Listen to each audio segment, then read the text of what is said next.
Hey everyone, today I'm going to show you how to fill out Form I-130A, also known as Supplemental Information for Spouse Beneficiary. So this form is for the spouse who plans to immigrate to the United States, and it must be submitted together with Form I-130.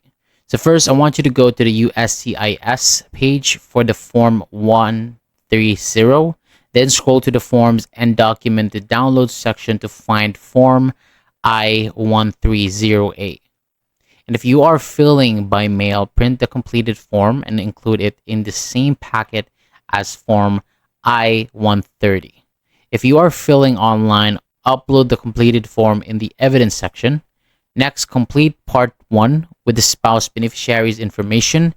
Enter the alien registration number and the USCIS online account number only if they already have them. Then provide their full legal name and list all physical addresses from the last 5 years, beginning with the current address. And you must also include the last address outside the United States where they lived for more than 1 year. After that, enter the required information about the beneficiary's parents, then move to Part 2. And then provide their employment history for the last 5 years, including employers, occupations, addresses, and dates.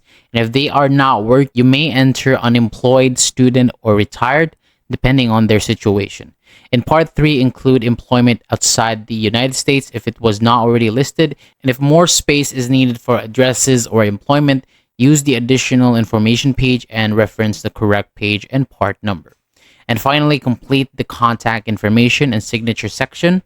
A spouse beneficiary living outside the United States does not need to sign the form. If an interpreter or preparer helped complete it, make sure parts 5 and 6 are also completed and signed.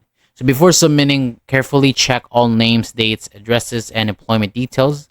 So that is all for today. Thank you so much for watching. For more videos like this, hit the subscribe button below, and I'll see you on the next video.